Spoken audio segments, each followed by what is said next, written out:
Emergency response টিমকে। Emergency response team যেটা ছিল সেই প্রত্যেকটা হাসপাতালে একটা ইমার্জেন্সি রেসপন্স টিম থাকে।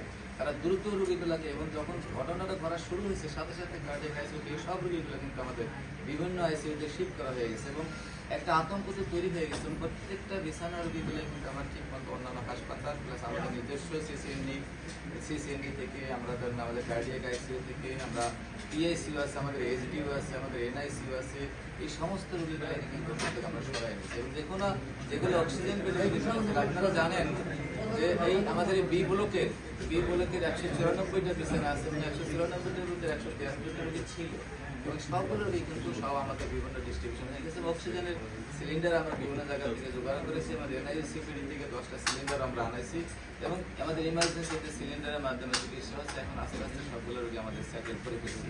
এখন আমরা 5 সদস্যের একটা তদন্ত কমিটি গঠন করে ফেলেছি, এবং এই কার্ডিয়াক ইউনিটের হেডকে হেড করে আমরা এই তদন্ত কমিটিটা গঠন করেছি, এবং ওরা 3 দিনের ভিতরে আমাদেরকে একটা রিপোর্ট দিবে। এখন আমাদের যেটা দরকার ইমিডিয়েট আমাদের সার্ভিস চালু করা। আমাদের সার্ভিস চালু করা তো আমরা এই মুহূর্তে আমাদের ডিপিডিসি, যদি আমাদের ফায়ার ব্রিগেড, ডিপিডিসি, আমাদের লোকাল আমাদের মেইনটেনেন্স ইঞ্জিনিয়ার এবং আমাদের ইলেকট্রিক্যাল ইঞ্জিনিয়ার ডিপার্টমেন্ট যদি তারা যদি মানে সমস্ত কিছু চেক আপ করার পরে যদি বলে যে না এখন আমাদের একটা ওয়ার্ড আমরা চালু করব, আমরা নিচতলা থেকে শুরু করব, তারপরে যেই ওয়ার্ডটা ক্ষতিগ্রস্ত হয়েছে সেই ওয়ার্ডটাকে আমরা আপাতত স্থগিত রাখবো, বাকিগুলো চালু করার চেষ্টা করবো যদি তারা আমাদেরকে এই স্বীকৃতি দেয়। এবং এই মুহূর্তে কিন্তু তদন্ত কমিটির ছাড়া আমরা কিছুই বলতে পারছি না। কিন্তু যেটা ঘটনা আপনারা প্রশ্ন করেছেন, 3 দিন আগে একটা ঘটনা ঘটেছিল। আসলে 3 দিন আগে ঘটনা চুলার আগুন ছিল।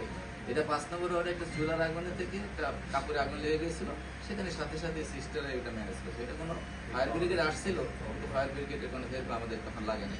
সেটা তদন্ত করার কিছু ছিল না, এটা কোনো ত্রুটিও ছিল না, এটা রোগীর অ্যাটেন্ডেন্টের চুলার থেকে ওই কাপড়ে আগুন লেগে গেছিল। সেটার সাথে এটার কোনো কিন্তু রিলেশন কিছুই নেই। এইটা হয়তো বা কোনো কিছুর জন্য হয়েছে, সেটা আমরা তদন্ত করলে আমরা পেয়ে আসতে পারবো। এখন হাসপাতালের যে পরিস্থিতি তাতে আপনারা কতদিনের মধ্যে এই স্টোরগুলো আসলে এই অগ্নিকাণ্ডের কোনো সূত্রপাত কিনা এটা নিউজ আমাদের একটু বলেন যে প্রস্তুতিতে আপনাদের ব্যর্থ হয়েছে কিনা সেটা একটু বলেন। একটু ধরেন আমরা এখানে যখন গরম আসে তখন সম্পূর্ণ এসিগুলো আমরা সার্ভিসিং করি। কারণ এখানে প্রায় 200 মতো এসি আছে, মোর দ্যান 200 এসি আছে। সেই এসিগুলো কিন্তু আমরা প্রত্যেক গরম আসার সাথে সাথে সার্ভিসিং করি, এবং আমাদের ফায়ার ব্রিগেডের যে ইয়াগুলো আছে প্রত্যেকটা ওয়ার্ডে আমাদের ফায়ার ব্রিগেড আছে। এবং 5 নম্বর ওয়ার্ডে যে ঘটনাটা ঘটেছিল আপনারা দেখেছেন, সাথে সাথে আমাদের সিস্টার একটা ফায়ার ব্রিগেডের ক্যাপসুলটা খুলে সাথে সাথে আগুনটা নিভে গেছে। তেমন কিছু ঘটনা ঘটেনি। এখানে কিন্তু বেশি ব্যাপকভাবে একটু ধোঁয়া হয়ে গেছে, কেউ কিন্তু যেতে পারে না, ওইটার ভেতরে ঢুকতেই পারে না ধোয়ার জন্য, ম্যাক্সিমালি ধোয়ার জন্য ঢুকতে পারে না, যার জন্য আমরা কোনো ওই নিজস্ব যে আমাদের ফায়ার এক্সটিংগুইশার সিস্টেম আছে সেটা আমরা ইউজ করতে পারি না, এবং ফায়ার ডিউটিতে তখন আমাদের আনতে হয়েছে। আমি ধন্যবাদ জানাচ্ছি আমাদের ওখানকার ওয়ার্ড মাস্টার, ওয়ার্ড বয় যারা ছিল, তারা কিন্তু দরিদ্র গতিতে fire brigade fire brigade Mohammadpur থেকে কিন্তু সাথে সাথে চলে আসছে।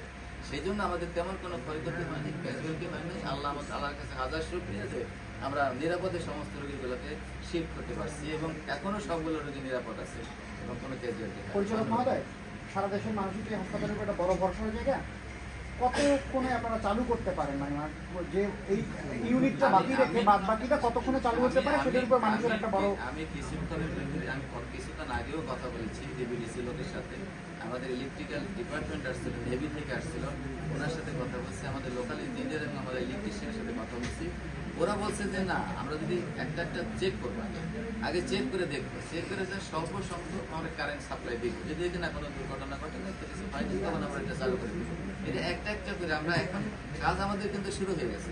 আমি ওই প্রত্যেকটা ওদেরকে বলে দিয়েছি তোমরা এখন চেক করা শুরু করো, কারণ আমাদের হাসপাতালের এটা তো একটা বিরাট চাহিদা, 194টা বিছানা তো খালি রাখা যাবে না, আমাদেরকে চালু করতে হবে, যত দ্রুত সম্ভব আমাদের চালু করতে হবে।